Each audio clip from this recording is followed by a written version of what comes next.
ഒരു രാജ്യം ഒരു തെരഞ്ഞെടുപ്പ് ആശയം രാജ്യത്ത് നടപ്പാക്കൽ അസാധ്യമെന്ന് കെപിസിസി അധ്യക്ഷൻ കെ സുധാകരൻ.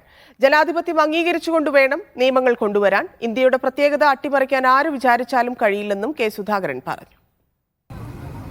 ഒരു കാര്യം ഞങ്ങൾ ഉറപ്പിച്ചു പറയാം. ഇന്ത്യ പോലത്തെ ഒരു ബഹുഭാഷ, ബഹുസംസ്കാരം, ബഹു ആചാരം, ബഹു അനുഷ്ഠാനമുള്ള ഇന്ത്യ രാജ്യത്ത് എല്ലാ മതങ്ങളെയും ഒരുമിപ്പിച്ചു കൊണ്ടുപോകാൻ ഒരു പൊതു ബില്ലുണ്ടാക്കുക, ഒരു പുതിയ നിയമം ഉണ്ടാക്കുക അസാധ്യമാണ്.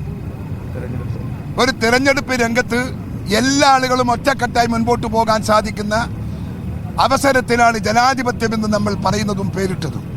ആ ജനാധിപത്യം അംഗീകരിച്ചുകൊണ്ട് മുൻപോട്ട് പോകണം. എല്ലാ ആളുകളെയും ഉൾക്കൊള്ളണം. എല്ലാ ആളുകളെയും ഈ രാജ്യത്ത് വേണം. എല്ലാ മതങ്ങളും ജാതികളും ഭാഷകളും സംസ്കാരങ്ങളും ആചാരങ്ങളും അനുഷ്ഠാനങ്ങളും ഇന്ത്യ രാജ്യത്തിന്റെ പൊതുസമ്പത്താണ്. അതാണ് ഇന്ത്യയുടെ പ്രത്യേകത. ആ പ്രത്യേകതയെ അട്ടിമറിക്കാൻ BJP ഗവൺമെന്റ് അല്ല, ആര് വിചാരിച്ചാലും അത് സാധിക്കില്ല എന്ന് ഞങ്ങൾ ഉച്ചസ്ഥരം ഉദ്ഘോഷിക്കുന്നു.